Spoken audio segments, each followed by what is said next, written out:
ką manai apie tos, kur čia sugalvoja jau dabar kabinėti, sako, tai ko nesifilmuojat, kodėl jūs tik tai audio įrašinėjat, tai ką manai, verta būtų pabandyti.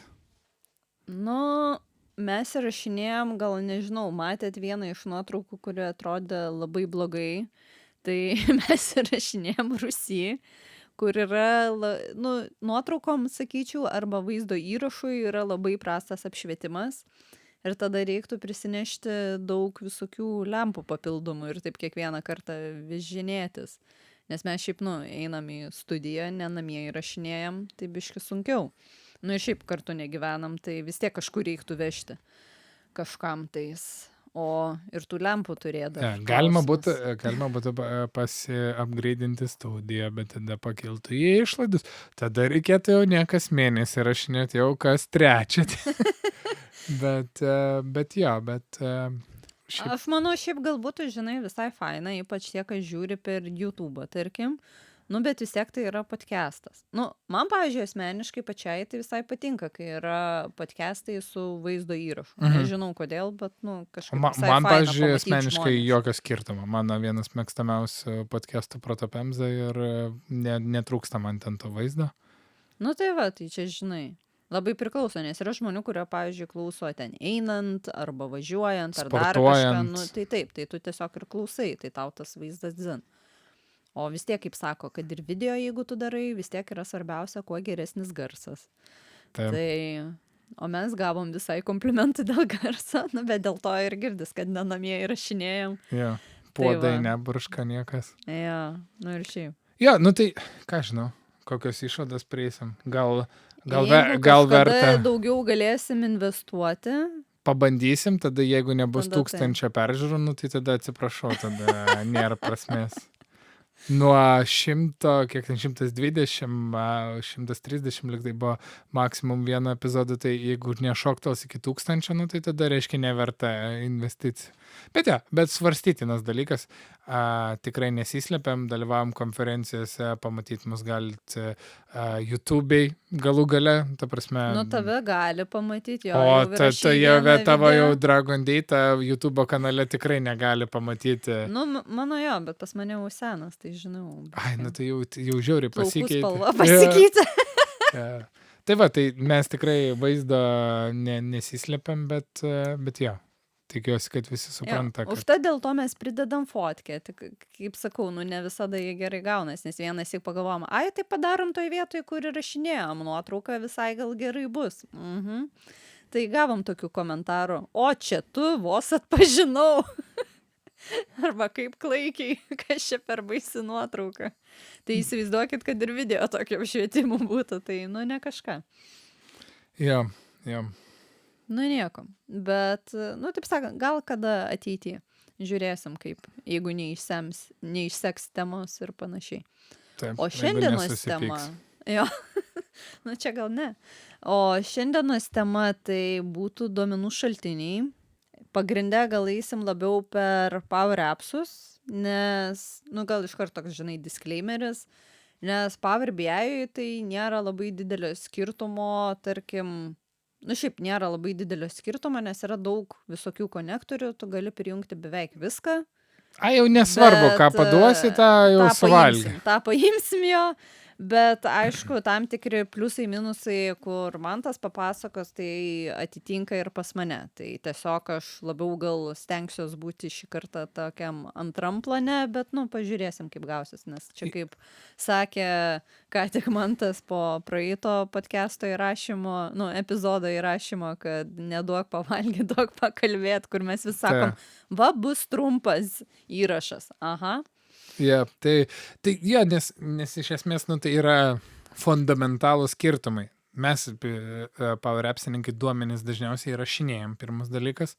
Todėl jau atsiranda skirtumas, kur greičiau vyksta tas įrašymas. Mūsų tas, kaip Power BI Direct Query, ne, jūs vadinat, ir oho, kaip lėtai veikia, kai padarot per Direct Query, kad dažnai ir paakcentuoja, ar ne, tai mes visą laiką su Direct Query, dėl to, kad mes visą laiką krauni appsą, kreipiesi į duomenų bazę. ir tuo metu tu tikrinisi, kas yra, kiekvieną kartą užkraunant ir gaunas. Ir atgalinis ryšys. Nu, ta prasme, dažniausiai visada tu nedarai appsą tam, kad parodį duomenis. Jeigu aš noriu parodyti duomenis, aš einu, sakau, Odeta, gali mano ataskaitą daryti, ką man to reikia. Nu, Tai jo, va ne tam šit. skirta. Jo, grinai ne tam skirta. Ir tas dėl to skirtumas ir sąlyginai galima sakyti, kad aktualesnis. Nu tai gerai, tai pradėk. Aš tai siūlau daryti šitą epizodą taip, kad einam per duomenų šaltinius, pabandom prisiminti, jeigu turim, aišku, kokį pavyzdį, kokį projektą su tuo šaltiniu nariu, gal tiem žmonėm, kurie, pavyzdžiui, niekad su tokiu duomenų šaltiniu nesusidūrė, nes kai kurie reikalauja daugiau techninių žinių, kiti mažiau, tai tiesiog gal ir kils idėjų, kur tas duomenų šaltinis buvo pavaizduotas. Nu tai mes atsimenu, kai šitą epizodą temą diskutavom, kad šito draugo nebus čia, bet vis tiek paminėsim, kaip vis juokam, tai pirmas turbūt duomenų šaltinis, tai būtų failai. Tai mūsų mylimas Excelis, JSON formatas, ar tas pats CSV formatas kaip failo. Net ir tekste gali būti. Net ir tekste gali būti. Tai aš asmeniškai iš Power Apps'o pusės žiūriu kaip visai neblogą variantą, nu tai galima apsiriboti ties, tarkim, kad ir to pačio Excelio, galvojant apie, kad kaip antrinis duomenų šaltinis.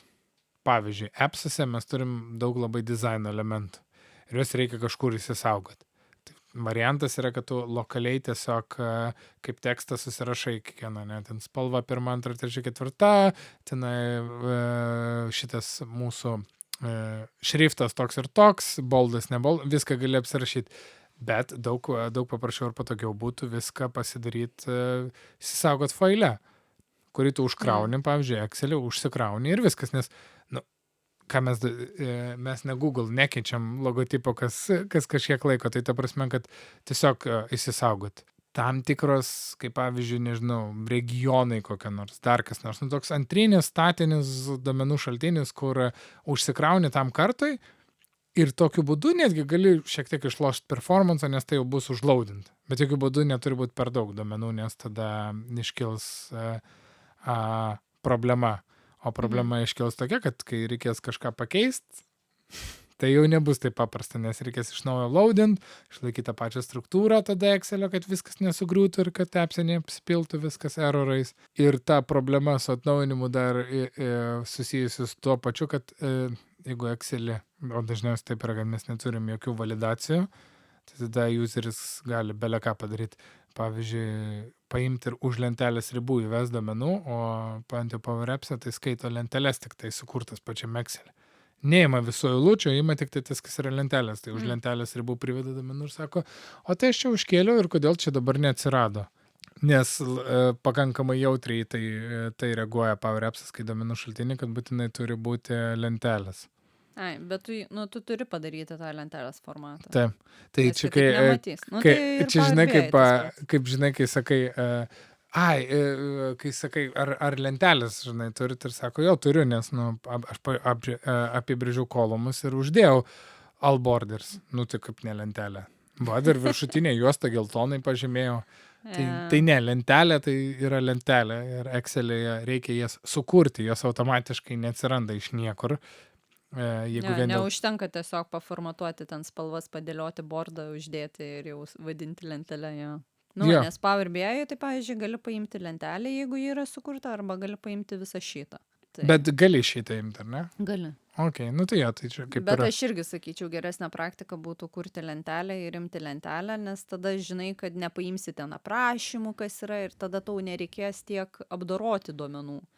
Nes kame būna problemos su duomenų šaltiniais, ne, kaip kad ar tu ėmė iš statinių failų, kaip Excel'is, CSV ir panašiai, ar tu ėmė iš duomenų bazės, tai tas, kad su Excel'is tau dažniausiai reikia labai duomenis tvarkyti.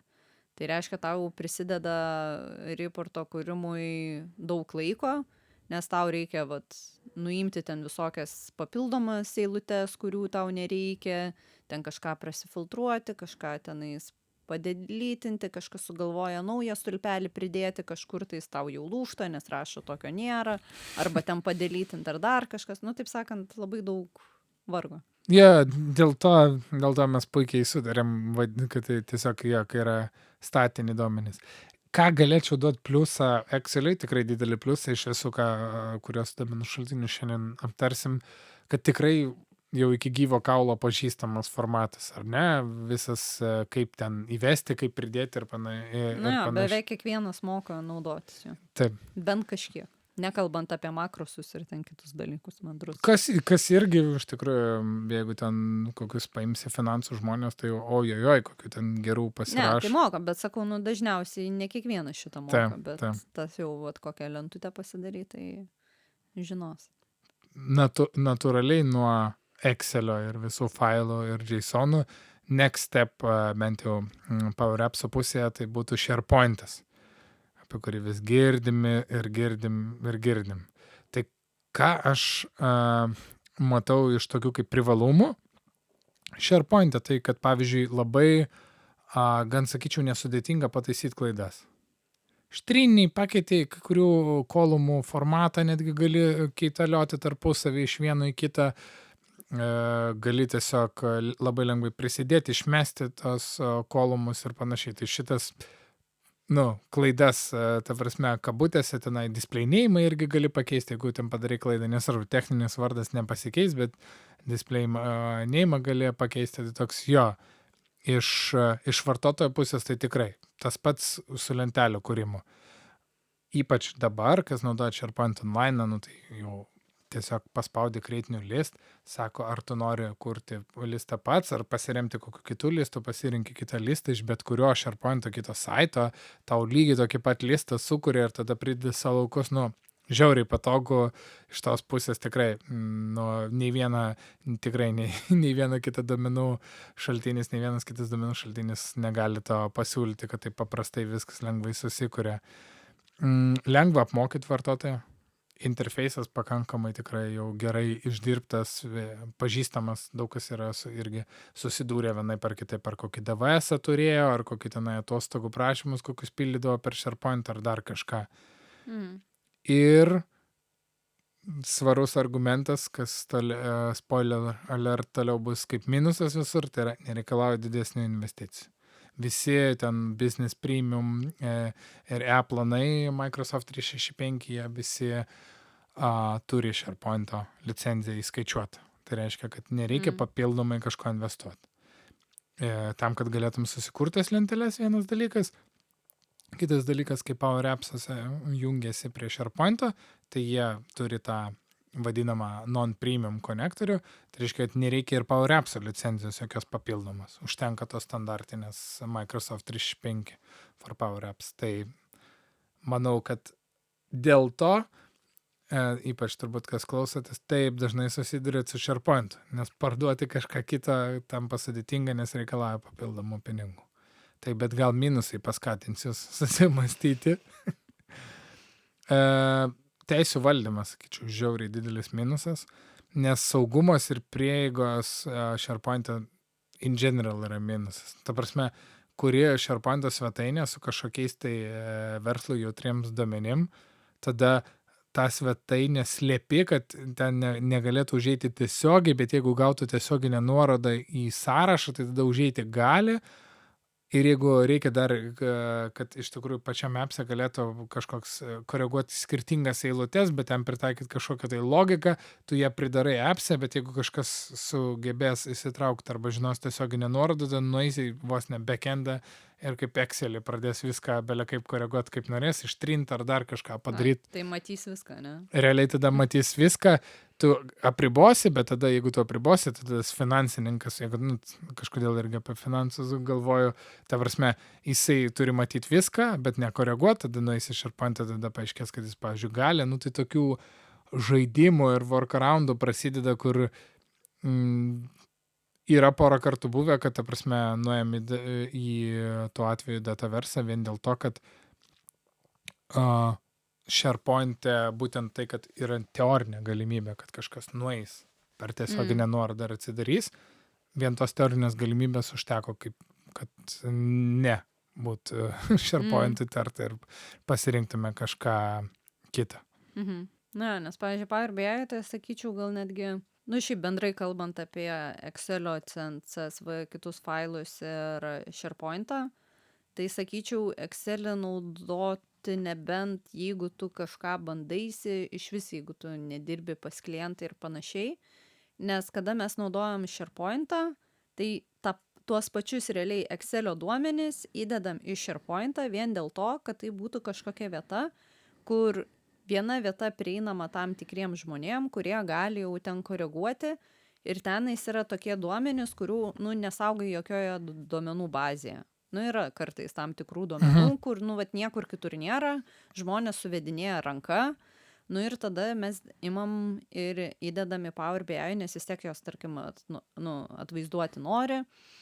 Tai dedam į SharePoint'ą vien dėl to, kad tai reiškia, kažkam reikės pakeisti duomenis, jam nereikės eiti į Power BI ir uploadinti ten to, nu, taip sakant, parsisiųsti Power BI'us, PBAX failą, nu, desktopinį failą, tenais kažką tvarkyti, ar ten refreshus tvarkyti, ar dar kažkas, nes, nu, SharePoint'as online'as, tai ir gaunasi kaip tavo kažkoks vėl online'inė duombazė, kurią tu ėmi, bet, nu, tiesiog galima vadinti online'iniu Excel'u netgi. Tai tiesiog, kad vat patogiai pasim duomenis, nes, nu, kai pas tave labiau viskas yra iš įrašymo pusės duomenų, tai pas mane iš paėmimo pusės. Tai vat, kai tu nori paimti, vat, tarkim, kad ir tu žinai iš Power Apps'ų ten vat sukurtum, kažkas įrašinėtų ir panašiai, taip mes vat pasimtumėm tos pačius listus galim pasimti, gali tiesiog Excelio failą įdėti tenais ir iš to SharePoint'o pasimti. Bet va, tada vienintelis variantas būna, kad naudoji tiesiog su tais duomenim, kurių niekur nesaugai kitur ir, nu, ir žinai, kad nesaugosi, nes, nu, ten finansiniai dalykai ar dar kažkas tokio. Iš tos įrašymo pusės grinai, tai irgi, nu, tai reikia svarbu paminėti, kad SharePoint'o performance'as vienas prastesnių. Toksai lyderis iš tos pusės, tai tikrai, ypač kai prasideda daugiau įrašų, nu, tai tada jau prasideda tikrai labai pasijaučia didelis skirtumas. Ir toks labai bold statement, kad SharePoint'as apskritai nėra duomenų bazė, tai dėl to reiktų nepamiršti ir nereikia kartais norėti iš įrankio to, ko jisai nėra. Ir jeigu, pavyzdžiui, sakau prie pliusų, kad labai lengva galutiniam vartotojui apmokyti, palaikyti, ta prasme puikiai tinka, kur nori, yra tie citizen developeriai, kurie nori paskui palaikyti, ten tarkim, kokius nors ten turi brandus, ten ir brand managerius, kurios suvedė į listą SharePoint'o, tada keitinėja, kai žmonės pasikeičia, atsiranda naujų brandų, patys įsiveda. Žiauriai cool, šitoje vietoje tai tikrai sutinku. Bet iki tol, kol mes kalbam apie labai mažus duomenų kiekius. Kaip mes pradedam kalbėti, kad vienam liste yra daugiau nei 5000 įrašų, nu, tai tada prasideda workaroundas. Tai visi, kas, nu, kuria appsus ir kas dirba ypač su klientais, kur net kalbos apie papildomą licencinę linkstą, tai tos workaroundus ko puikiausiai žinot, bet, nu, tai yra, nu, tai nėra profesionalu, taip neturėtų būti, realiai. O kaip išvengti to workaroundų, tai mes galim perėti prie kitos duomenų bazės, tai jau kito šaltinio ir jau jo, kurį jau galim pavadinti duomenų bazę, tai yra Dataverse, kurį labai tai plačiai propaguoja Microsoft'as ir dėl tos propagandos ir dėl to taip ir atsitinka, kad jis atitinkamai gauna papildomų daug dalykų. Tai pavyzdžiui, sakyčiau, kad puikiai tinka, kai kur planuoja kurti kažkokias tai verslo aplikacijas, ar ne, kažkokius tai CRM-o, tam tikrus funkcionalumus, accountingo ir taip toliau. Nes yra daug lentų, kurios yra iš tikrųjų jau sukurtas. Ir jeigu duomenų bazė, jeigu patį environmentą susikursi lietuvių kalba, tai ir tos lentelės bus ten pavadintos lietuvių kalba, tai reiškia reikšmės. Tai atsiranda ten tokios galimybės, kaip iškart naudoti valiutas, klientų duomenis. Tai yra daug paruoštų laukų, kurių mums nebereikia galvoti ir kurie automatiškai yra sukuriami. Tai tokios į procesus orientuotos aplikacijos. Šiaip galima kurti pilnai funkcionuojančią relacinę arba relationship database arba relacinę duomenų bazę. Tai yra, kad mes turime ir one-to-many, many-to-many ryšius ir galima tikrai pilnai susidėlioti pilną duomenų modelį nuo pradžių iki galo. Kas yra dar didelis pliusas, tai kad vis tiek yra orientuota į vadinamus citizen developerius, tai yra nebūtinai techninius žmonės ir nereikalauja kažkokių specifinių žinių, užtenka bendro nuvokumo ir suvokimo, kaip veikia duomenų bazės tam, kad susikurti jas patiem ir susidėlioti. Labai patogus user interface'as tam visam lentelių ir ryšių dėliojimui, kas ir turbūt sąlygoja, kad nereikia tada, užtenka bendro suvokimo. Nereikia labai daug pastangų prižiūrėti paskui, kas irgi dažnai aktualu, kas bus po to, kai pabaigsi tą visą sprendimą, kas jį paskui prižiūrės. Nes pas mus kaip dažnai būna, kad pabaigė, bet sprendimą tai jau nebeprižiūri to. Jo atiduodė, ar ne? Kažkam. Jo, arba kažkam, arba tas pats verslas turi savo kažkokius tai žmonės. Nu, aišku, minusas yra kaina, kad reikalauja papildomų licenzijų, jeigu mes kalbam apie tą pilną Dataverse, o ne Dataverse for Teams, kur yra galimybė tą Dataverse tam tikrą dalelytę funkcionalumo išnaudoti per Teamsus, su ten daug apribojimo, bet jo atskirai aš šiuo atveju neminiu, nes kalbam apie pilnus duomenų šaltinius. Ir vis tik, nors ir SharePoint'as gavo daugiausia pilos už performance, bet ir Dataverse performance'as vis tik nėra pats geriausias įmanomas. Ir minusiukai kokie tada? Ne, tai čia ir yra minusiukai. Ja, visas ir yra, ne? Jo, šiaip iš esmės kažko daugiau, ko prisikabinti prie Dataverse neturiu. Galimybių tikrai daugiau. Išbijavus tas pats Direct Query ar ne, yra ko nėra su SharePoint. Tai savotiškas pliusas, kur gali panaudoti tam tikrais atvejais. Aš, pavyzdžiui, iš pačio Dataverse, tai puikiai atsimenu, tai tai pavyzdys, sakau, kur baigėsi tai ties teisių kažkokių tai ir kai turim daugiau įrašų. Jeigu jau pradedam, jeigu, pavyzdžiui, jau kalbamės ir ten eina kalba, kad mes turėsim ten keliasdešimt tūkstančių įrašų ar daugiau, tai iš karto jau SharePoint'ą stengiamės dėti už brūkšnę. Nebediskutuot, kad mes ten dabar krausim tūkstančius įrašų iš SharePoint. O kaip tada renkatės, ar Dataverse, ar kažkokią kitą duomenų bazę? Labai priklauso, ar yra kompetencija tai duomenų bazė prižiūrėti. Jeigu duomenų bazė jau turi klientas, tai žiauriai gerai, kas kartais tikrai pasitaiko, ir tada galima tikrai galvot. Nes jeigu einant bendrai, kalbant apie duomenų bazės, tai mes, aišku, iš Microsoft'o šeimos esam, tai linkstam, kalbam labiau į SQL orientuotas, bet esmė tokia, kad tikrai jau SQL'e duombazėse, tai tikrai kontrolės levelis yra didžiausias. Tau nereikia kažko dar ekstra tenai bildinti pačiame appse, kad, ta prasme, tikrai gali pakankamai stipriai viską kontroliuoti ir sudėlioti.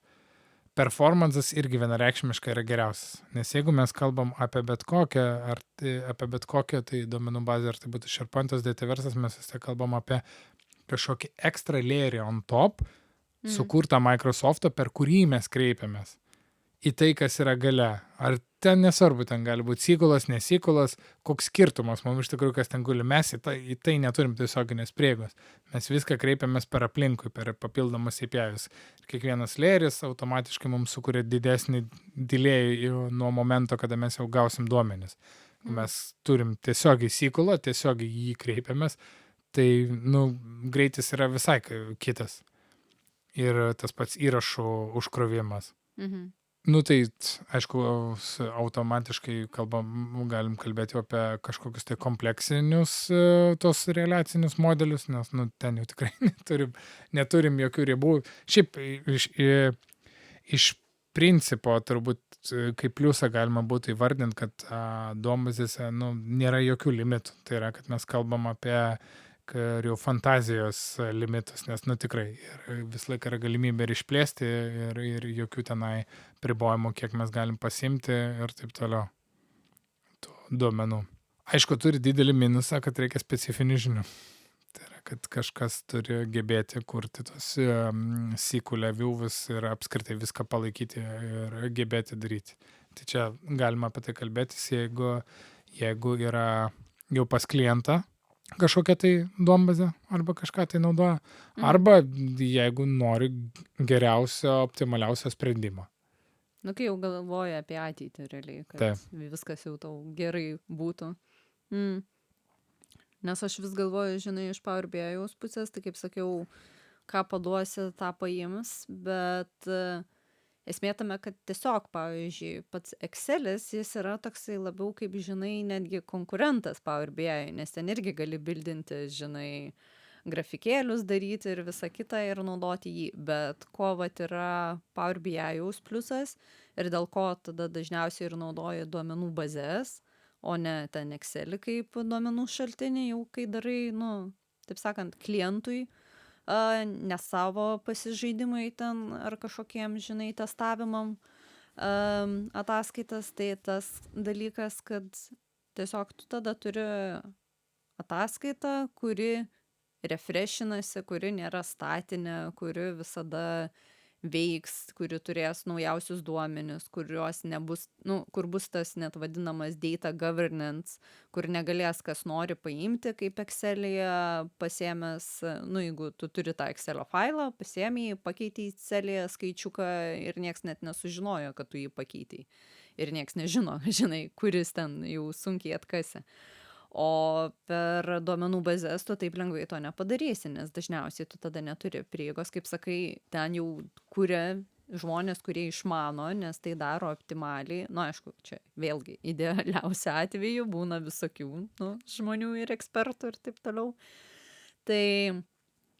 Tai va tame yra gėris Power BI-uje, kad tu gali paimti visas duomenų bazės, nu, nežinau, ar ten visiškai visas, spėju, kad ne, bet, nu, pagrindinės dažniausiai naudojamas duomenų bazės ir turėti ataskaitą, kuri bus su normaliai prižiūrimais duomenim, kuri bus gali būti arti realaus laiko, jeigu to reikia ir panašiai. Nes, Turėjomeni, kad duomenų atsinaujinimas, ar tai realus? Nu, tai kad bus duomenų atsinaujinimas, tai arba, nu, čia kaip nustatysi, taip sakant, ir žiūrint, ką naudosi, nes tu vis paminėjai tą direct query, tai kokia jo yra pliusas, kad tu iš karto, nu, turi jau realų vaizdą, tu neturi to ale lago. Nu, dažniausiai neturi, bet vis tiek kažkiek jis gali būti. Nu, nes kaip pats sakai, ten, jeigu yra aplinkui layeriai ir ten jungiasi ir taip toliau, nes mes tai jungiamės tiesiogiai dažniausiai, nesijungi per API-us, bet gali, tai vėlgi priklauso, kaip tu gauni ten kokias prieigas. Tai, bet, nu, tas direct query'is yra retai naudojamas, nes, nu, kaip sakei, jis lagina tada labai. Nu, jo, nes aš įsivaizduoju, kad principas labai panašus tada turbūt gaunasi kaip ir pats appsas jungiasi, nes, nu, skirtumas yra žiaurus, vat iš Dataverso atsimenu, kur mums reikėjo ten 50 000 duomenų išsifiltruoti, 50 000 eilučių išsifiltruoti maždaug, ir išsifiltruoti, ir ten šiaip galtiniam rezultatui ten koks 100.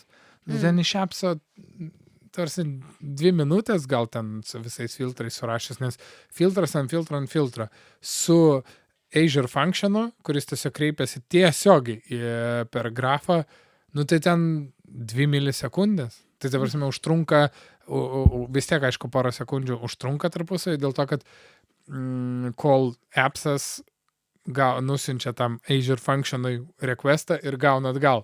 Tai tipo, tas yra delayus, bet ne pats kreipinys. Nu, tai tas pats ir jo, ir šitam gaunasi, kai tu kreipiesi tiesiogiai, nu, tai visai mes kalbam apie visai kitus skirtumus. Nes, nes pas mane tai tiesiogiai reiškia, kad kiekvienas tavo žingsnis daromas Power BI-uje, tai generuojasi, nu, jeigu tai SQL duombazė, generuojasi SQL užklausą.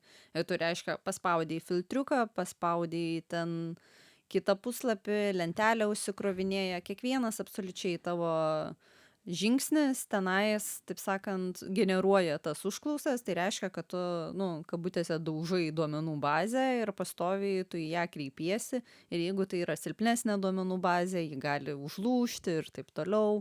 Nu, ir vien dėl to yra tas, nu, lagas nemažas. O šiaip tai, nu, tu va dar pasakoji visada ten performances, kas geriau, kas blogiau, nes Power BI su performance'u tai yra, nu, ten skirtingi dalykai. Ir dažniausiai yra tai, kaip tu pasiemi duomenis, nes kai tu turi, jeigu tiesiog apie duomenų užlaudinimą į Power BI, tai aišku, geriausiai bus Excelis ir kiti statiniai failai, nes tenais, tiesiog tu ištrauki ir viskas. Ten niekas nesirefreshina, nieko nedarai, jokių filtravimų dažniausiai ir panašiai. Bet tada tu užtruksi, kaip sakiau, apdorojant tos duomenius, sutvarkant juos, išvalant. Su duomenų bazėmis tau nereikia tvarkyti, nes jos dažniausiai yra, kaip sakai, reliacinės, tai sąryšiniai ir šiaip ryšiais padarytos lentelės, kurios yra tvarkingos dažniausiai. Tiesiog, tu turi eilutės, stulpelius, tau jau nebereikia ten valyti nereikalingų eilučių kaip Excel'yje, ar tau nereikia transpauzinti, ar tenais iš pivotinės lentelės paversi į normalią lentelę, nes tu jau iš karto tą turi. Ir Power BI'oje tada yra klausimas, ar tu tiesiog paimsi tas lenteles, nes tu gali sužymėti, kokių tu nori lentelių ir jas susiaplaudinti Power BI'o ir tada atkurti tos pačius sąryšius tarp lentelių, kokie yra duombazėje, arba tu gali rašyti SQL užklausą. Ir tada ten prasideda performance dalykai. Bet jeigu, pavyzdžiui, tai būtų duomenų šaltinis, logiška, bet tarkim SharePoint'e tai niekas neatsikurtų. Nes ten jokių ryšių nėra. Tai šiaip tu tos ryšius pats turi, tai nėra, tas autodetektas jis kaip ir veikia, bet jis, Power BI'oje tai nėra, kad jis pasiema sąryšius lentelių kažkaip tais iš pačios duomenų bazės. Aha. Tu turi pats paimti ir susivesti, arba yra autodetektas settingsuose nustatytas, bet jis daro pagal, jeigu randa to pačiu pavadinimu stulpelį ir tuo pačiu duomenų tipu. Ir tada jis sako, pavyzdžiui, rastų vienur customer ID ir kitur customer ID ir abiejose tai būtų skaičius, tai tada jis ir sujungtų automatiškai. Nebent tu tą esi atjungęs. Yra, aišku, tam tikri, kai tu pasižymi lenteles, tik tais tu gali paspausti ten varnelę, kad dar tau duotų ir susijusias lenteles su, tom tavo pažymėtom lentelėmis, bet tada vėlgi neduoda tau tų sąryšių automatiškai. Bet prie tos lentelės, tarkim, ta pati customer lentelė yra susijusi, tarkim, su sales, lentelė.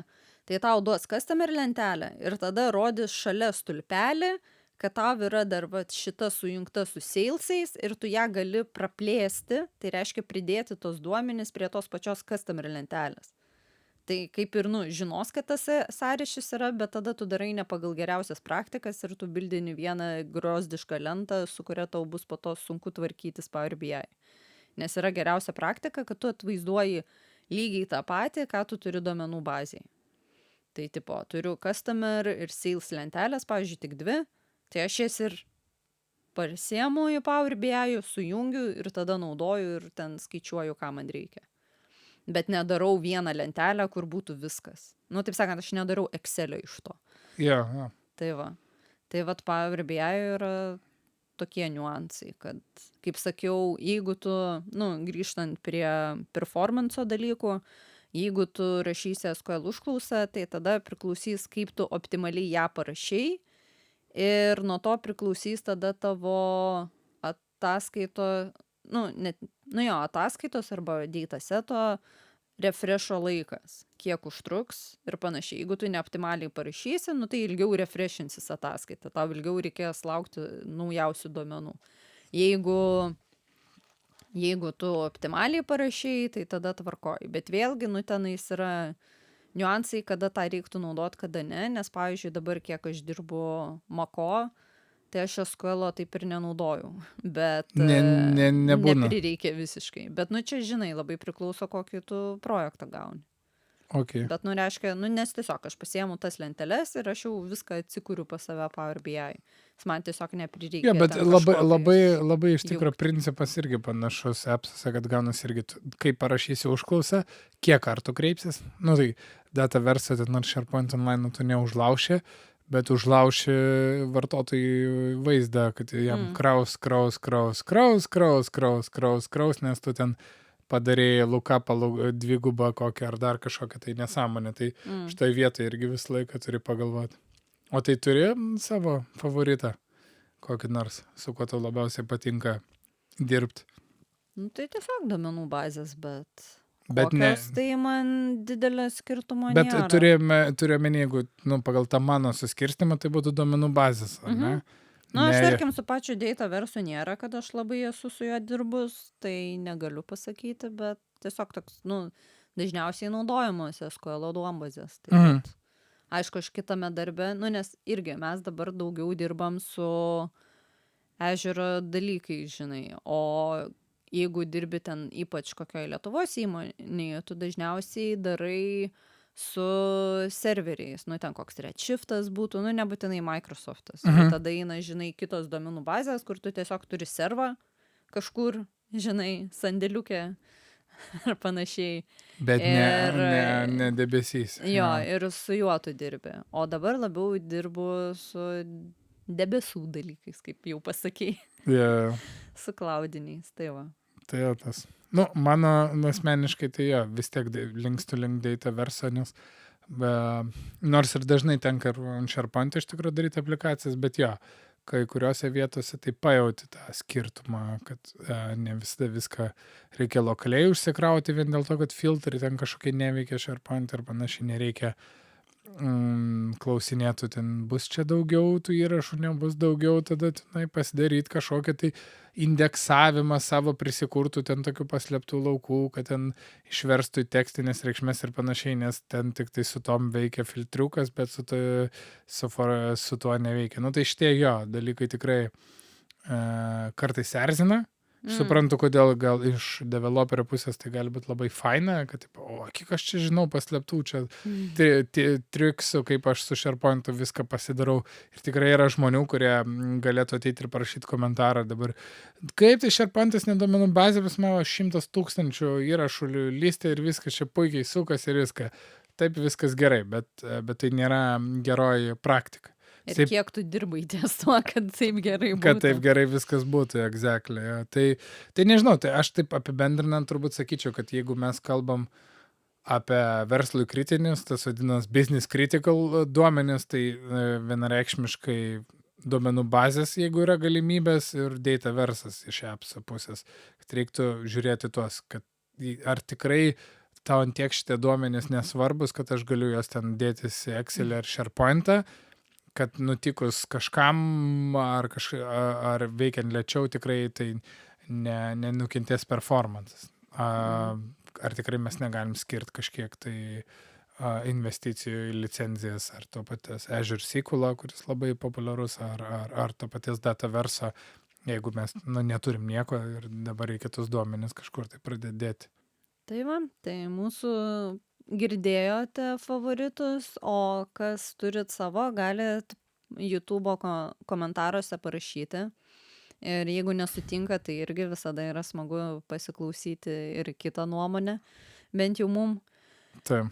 Ir, tai ką, tradicija tęsiama, vėl mūsų rekomendacijos, dabar jau pasibaigė techninė dalis.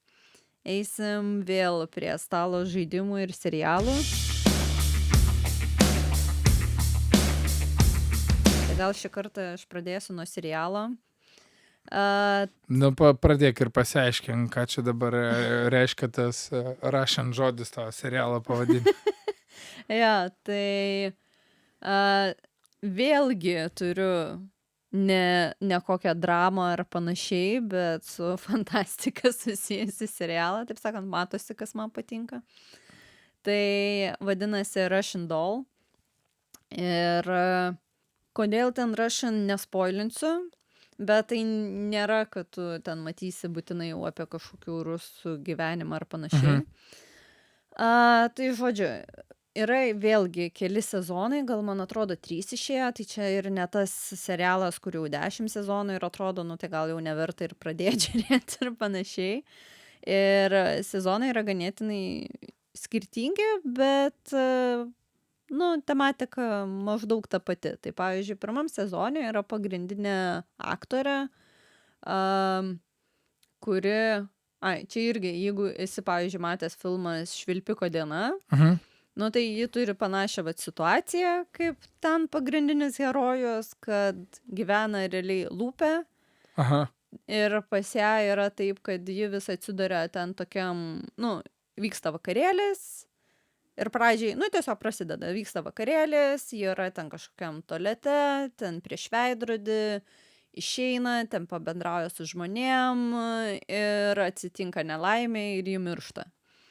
Ir tada ji vėl grįžta į tą tualetą, vėl viskas tas pats, kažkas beldžia ten į duris, nepaminėjau, kad beldžia į duris, maždaug, kad gal jau išeik ir panašiai, vėl ten susitinka su draugais, pašneka ir dabar ten, tarkim, vienas iš variantų, nes kadangi, kaip supranti, kaip Švilpiko dienoje ten mirė ne vieną kartą, tai dabar nežinau, kuri ta mirtis buvo pirmoji, bet tarkim, lipo laiptais, nukrito, žinai, tai dabar bijo lipti laiptais ir galvoja, tai kaip man iš čia išeiti, aš noriu išeiti ir tipo, kas čia dedasi.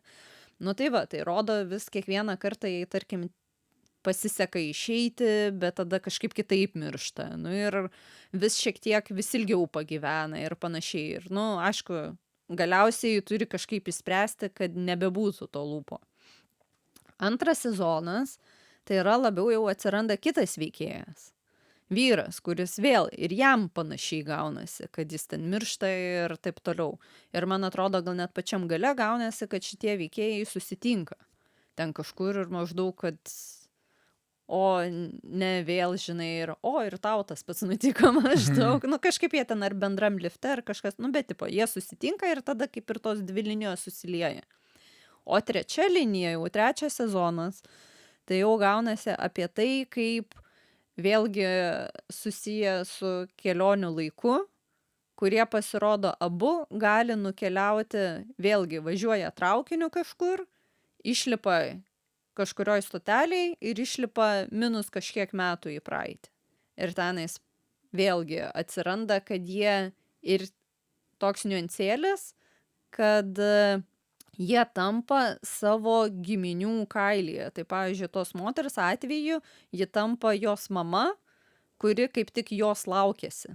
Toks, žinai, Inception, žinai, kur, tipo, ir tada pamato kažkiek iš savo mamos gyvenimo ir panašiai. Bet ji, su savo sąmonė yra savo mamos kūne. Ir rodo tada, kaip ten dylina. Tai va tokie, sakau, šiek tiek skirtingi, bet kaip ir apie tą patį. Sezonai tie visi. Tai va, tai kam įdomu, pasižiūrėkit. O dabar dėl stalo žaidimo, ką tu ten turi? Tai pagalvojau, jau vis tiek šeštas epizodas, tai jau galima pasiūlyti šių metų vieną iš favorite žaidimų, tai yra Dune Imperium. Ta proga, kad yra Dune'o antra dalis filmo išeina, tai va, tai kas... kam nėra tekę bandyti, tai Dune'as šiaip turi kelis, gal net 3 stalo žaidimus, tai šitas yra gerokai populiaresnis negu tas Dune'as, kurį ir mes žaidėm kažkada tai. Dėl to, kad šitas yra toks deck builderis, tai yra, kad tu renki... Tai šitas su kortom, čia kur Greta ir ten kiti kažkelintą kartą žaidžia. Taip, tai va, šitas yra su kortom, kur tu renkiesi savo... Jis susirinki savo kaladę iš esmės visą laiką ir visas žaidimas vyksta apie tai, kaip tu savo agentus siunti į Dune'o planetą, į tam tikrus laukelius ir renki savo kortų kaladę, perki vis kortas ir vis geresnę vis kaladę darais ir kortos nusako, ką tu gali padaryti ir kur gali nusiųsti savo agentą. Kas yra plot twistas, kad tas, kas nukeliauja į tam tikrą planetos vietą, kitas ten jau ateiti nebegali. Ir taip vienas kitam savotiškai kenkia. Yra šiek tiek kovos, kad gali siųsti kareivukus į konfliktą. Konflikto nugalėtojai gauna tam tikrą rewardą. Labai daug referencų iš knygos, iš filmų yra ant kortelių. Ir kas yra įdomu, kad pirmas dalykas, kai tu pasižiūri žaidimą, atrodo, čia kiek daug visokių taisyklių, bet iš tikrųjų ne. Iš tikrųjų gan paprastas žaidimas ir gan lengvai permatomas. Kaip ir visi kortų žaidimai, turi tik tai vieną minusą, kad reikia skaityti, kas ant kortelių parašyta. Tai yra, kad simboliai, ženkliukai visokie ir panašiai. Tai tas yra, kad reikia nepatingėti ant tų kortelių skaityti, bet pačio žaidimo taisyklės tikrai nesudėtingos, tikrai gan greit perpratamas. Porą raundų ir tu supranti. Kai su tais paprastais žaidimais vis laik yra tas niuansas, kad pirmą kartą sužaidęs, tai galvo, tai čia gal geriau būtų buvę daryti taip, tada reikia sužaisti antrą, trečią kartą, kad tu jau pradėtum galvoti apie savo strategiją. Tai va, tai Dune Imperium. Daug papildymų, daug galimybių dar praplės žaidimą ir ta proga, kad šiemet filmas vėl bus, tai rekomenduoju, kam patinka Dune'as ir šiaip kortų žaidimai. Tai va, tai tada ką, susitiksim vėl kitą mėnesį ir iki kito karto. Iki kitų pasimatymų viso.